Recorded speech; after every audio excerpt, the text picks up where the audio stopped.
Es evidente que el sistema actual en el que estamos sumidos no nos ha conducido a ninguna realización interior como seres humanos que somos. Más bien todo lo contrario.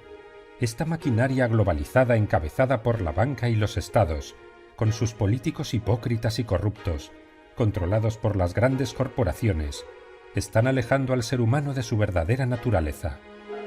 La infelicidad es una enfermedad que se propaga por las grandes urbes de cemento, porque, entre otros muchos factores, los valores que nos vende la sociedad consumista están basados en la superficialidad y carecen de un trasfondo que no empapa al espíritu de satisfacción o plenitud.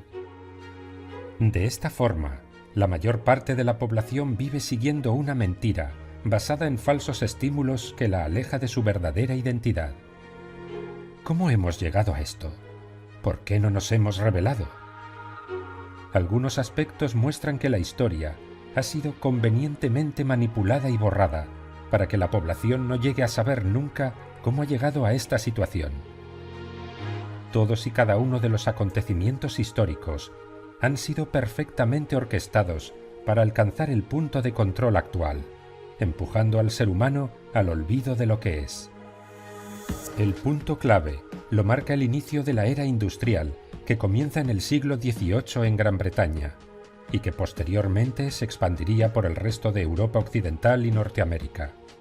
En esa época daba comienzo el mayor conjunto de transformaciones económicas, tecnológicas y sociales de la historia de la humanidad desde el periodo neolítico. La revolución industrial destruye el modelo rural que había sido el modo de vida del ser humano desde hacía milenios, basado en la agricultura y el comercio. Por tanto, la población se ve arrastrada a vivir una vida de carácter urbano e industrial. Es el comienzo de la era de las máquinas, y para que este sistema funcione, se necesita la mayor cantidad de mano de obra posible. Pero la población rural no recibió de buena gana este cambio, es decir, en un principio no fue voluntario, ya que la gente no tenía la necesidad de cambiar su estilo de vida, porque sus necesidades estaban cubiertas. Entonces, ¿qué pasó para que millones de personas cambiaran su vida? Fue a través de la imposición, algo que explica en detalle el investigador y activista moral y cultural Félix Rodrigo Mora en su libro Naturaleza, Ruralidad y Civilización, sacando a relucir aspectos desconocidos sobre la implantación del sistema imperialista en España y la desintegración del mundo rural y sus consecuencias.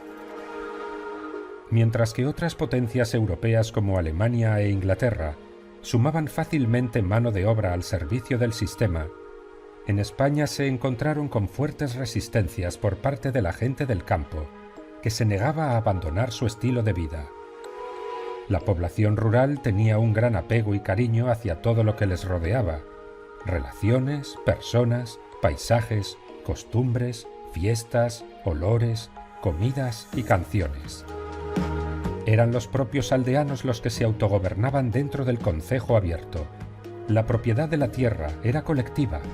Todos eran iguales, sin jerarquía, y tenían voz y voto en los asuntos sociales, por lo que es evidente que no necesitaban un gobierno superior que les impusiera sus normas. Pero la élite gobernante tenía que ejecutar su plan. Mora comenta en su libro que a finales del siglo XVIII, con el antiguo régimen, España era la segunda potencia colonial de Europa, pero a finales del siglo XIX, con el parlamentarismo, era un país sin colonias, atrasado y debilitado por las continuas guerras, por culpa de la radicalidad de las medidas tomadas por los liberales y por la inestabilidad institucional, y ya no se le tenía en cuenta en los acuerdos de las potencias imperialistas. Por ello, surge la necesidad, por parte de las élites gobernantes, de recuperar un lugar destacado en el panorama internacional, y por ello comienzan a darse los pasos hacia la industrialización.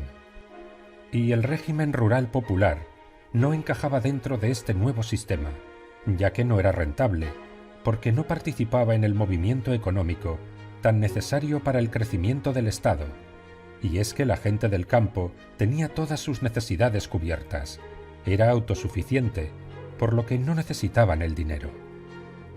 Para Mora, el ideal popular de vida sencilla y frugal, con preferencia por los valores y bienes inmateriales y espirituales, hacía imposible tanto el ascenso del consumo de masas como el de hacer dinero.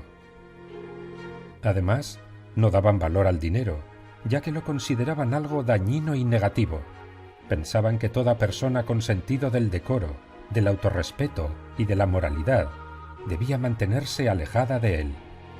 De hecho, para esta sociedad rural, el bien supremo no era la riqueza, ni el deseo de poder, ni el consumo de cosas materiales, ni las voluptuosidades o placeres sensuales, sino el logro y preservación de las relaciones cotidianas con sus iguales, relaciones de cariño y ayuda mutua, sin dominación ni subordinación, en las que prevaleciera largamente el goce de estar juntos, de servirse los unos a los otros, de practicar la generosidad y el desprendimiento, de obrar mancomunadamente.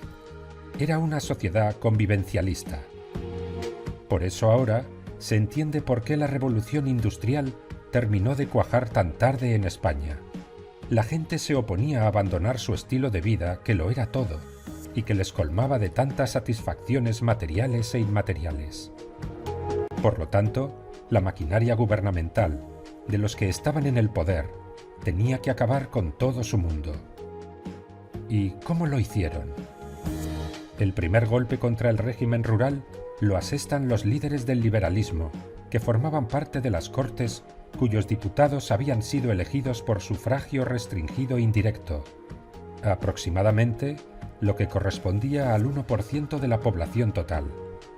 Todos ellos aprobaron la Constitución de 1812, que fue impuesta al resto del país con mano dura, provocando la resistencia de la gente del mundo rural al nuevo modelo de gobierno, que originó graves enfrentamientos.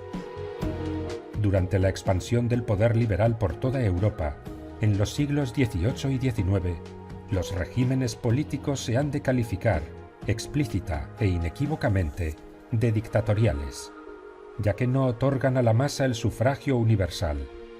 Es algo que olvidan casi todos los historiadores. Pero el golpe definitivo se dio con la Guerra Civil de 1936 y el alzamiento del franquismo, como bando vencedor, que terminó desintegrando el régimen rural, tal y como expone Félix Rodrigo Mora, con datos muy concretos. Se prohibió el régimen de concejo abierto, y en su lugar se estableció un orden jerárquico, en cuya cúspide se encontraba el Estado, además de la adopción de otras medidas que hacían imposible la vida rural, por lo que la gente tuvo que abandonar el mundo que siempre había amado para sumirse en el sistema de esclavitud que se lleva a cabo en las ciudades y que ha perdurado hasta el día de hoy. Otra medida fue la mecanización de la agricultura, la cual era absurda en el modelo rural que hacía a sus usuarios dependientes del sistema, a través de la deuda con la banca. Además, creaba paro y destruía las relaciones sociales entre trabajadores que tan necesarias eran para su espíritu. También se llevó a cabo una demonización de lo rural a través de los medios de propaganda y difusión, como eran la radio y el cine, que practicaban un adoctrinamiento en unas proporciones hasta ahora desconocidas en la historia de la humanidad. Aparte de acabar con la cultura y el patrimonio del pueblo, que era muy rico en el conocimiento de la ganadería, agricultura, oficios, medicina, farmacopea popular, música y danza, trajes y vestimentas, tradición oral en prosa y verso, la arquitectura, la gastronomía, las fiestas y representaciones. Todo ello fue repudiado y apartado a un lado, cayendo en el olvido.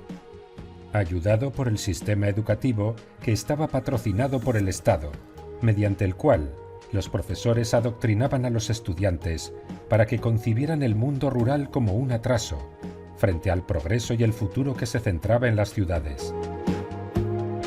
Todas estas medidas, junto con la opresión del franquismo, hicieron que la gente abandonara los pueblos y cayera esclava del sistema. Así que las metas de la vida se habían limitado a trabajar y ganar dinero, producir y consumir, reduciendo el tiempo, las energías y el deseo de vivir y disfrutar de todo lo que nos rodea, sumiendo al ser humano en una crisis sin precedentes. Con estas medidas, el Estado consiguió vencer definitivamente a la sociedad tradicional popular en los años 50, debido principalmente al éxodo rural, la creación de una agricultura industrial y la mecanización del campo. Además, con la incorporación de España a la Unión Europea en 1986, el panorama rural se volvió más complicado y el futuro no apunta mucho mejor. Para cambiar las cosas, habría que despoblar las ciudades donde el Estado centra todo su poder e introducirnos de nuevo en el mundo rural, estrechando de nuevo las relaciones con nuestros iguales y retomando las actividades que siempre llenaron nuestro espíritu.